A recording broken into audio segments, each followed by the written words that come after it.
Hello CFDTers and greater fitness community. It's Michael from CrossFit downtown Atlanta with the workout of the day for Thursday, April 30th. Final day of the month, April, if you can believe that. All right, so here's what we got for you. It's called nap time. Sounds awesome already. 25-minute AMRAP, starting with a 400-meter run or 300 toe taps. We want you to stop the toe taps at the 2 minute and 15-second mark. It shouldn't take you that long, but if it does, stop there. Then on the run, similar thing. Don't run for longer than 2 minutes if you can help it. If you're out there on your run and you've hit the 1 minute mark, but you haven't quite hit the 200-meter mark, turn around, run on back. We don't want that run to take much more than 2 minutes. Then 15 pike push-ups. Modify that with a pike to ground, ground to pike. We'll go over that in a second. 30 alternating either dumbbell, odd object, backpack, etc. Snatches. Going over that in just a second as well. And finally finishing each round with a set of 45 burpees. Awesome. All right, so let's talk about this workout in its entirety. So first of all, we've got the run. We know what the run is. Going to just run 400 meters out and back. Toe taps, for review, you're just gonna find your odd object and you're going to, at a nice quick pace.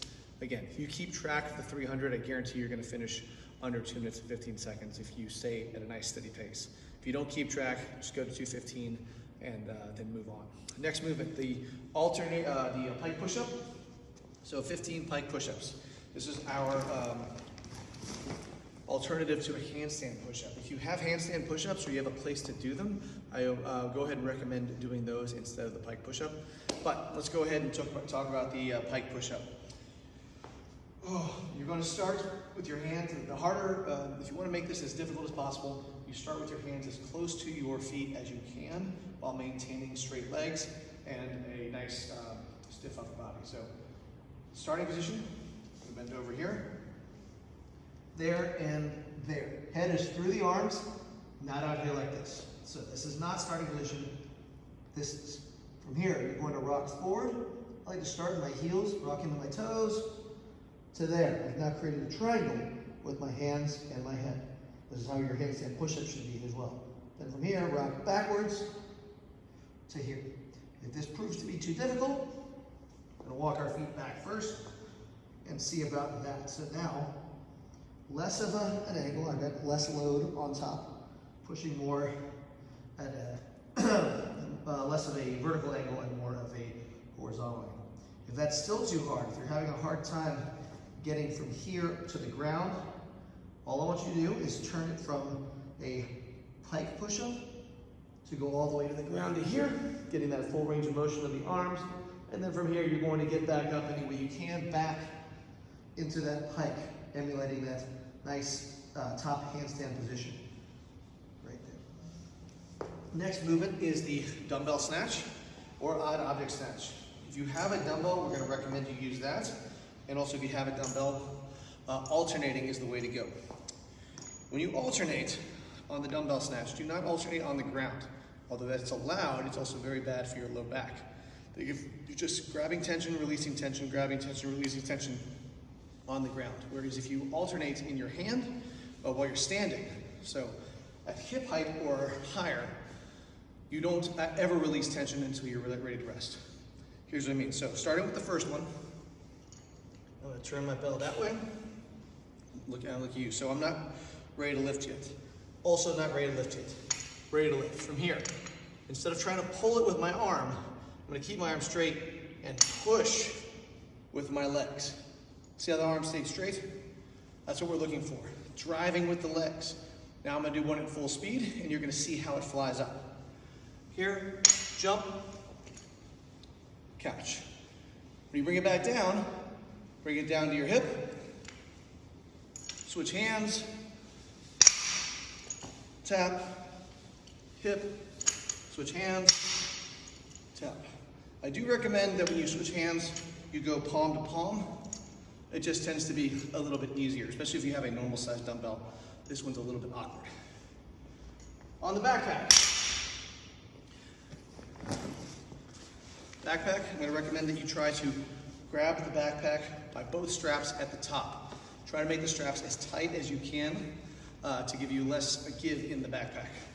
From here, again, now I'm ready, not ready. You want to jump and punch. Notice the bag is behind me. I'm not trying to flip it over. Bag is behind my arm. From here, I'm going to bring it down, switch hands, tap, up, tap, up. Another option is also you can use it like a kettlebell snatch. So that way, instead of touching the ground, we're going to go in between the legs. I'll turn to the side, show you this one. Here.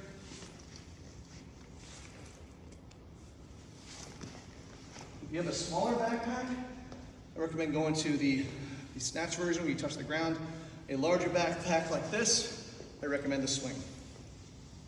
Last option, dumbbells, is a kettlebell. Oh, all I have is a 70, so you're gonna have to bear with me. I've given away all the rest of my equipment. So kettlebell snatch, different than a dumbbell snatch in that you typically don't change arms every time. You do a set with one arm, then a set with another. I do recommend you do about 15 or so before switching off, so you should be able to do all 15 of the snatches in the one arm before switching to the other one. So, the way this goes, it's gonna start a little bit like a kettlebell swing, but when it comes up, you're going to bring it to here, and as it gets to this point, it's important that you turn your wrist.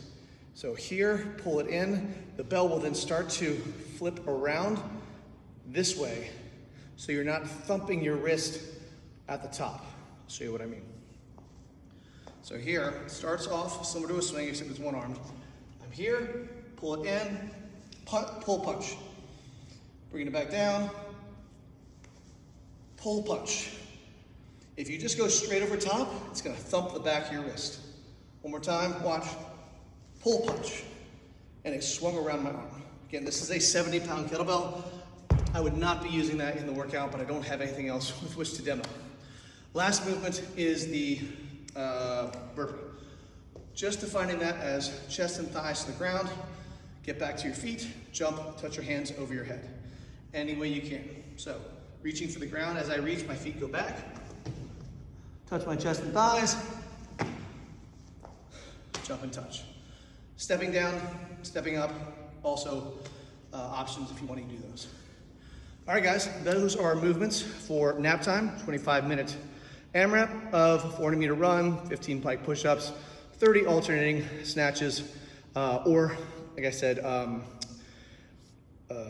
if you're doing the kettlebell snatch, one big set, another big set, and 45 burpees.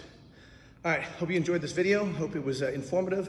If you did, like and share, and be safe out there.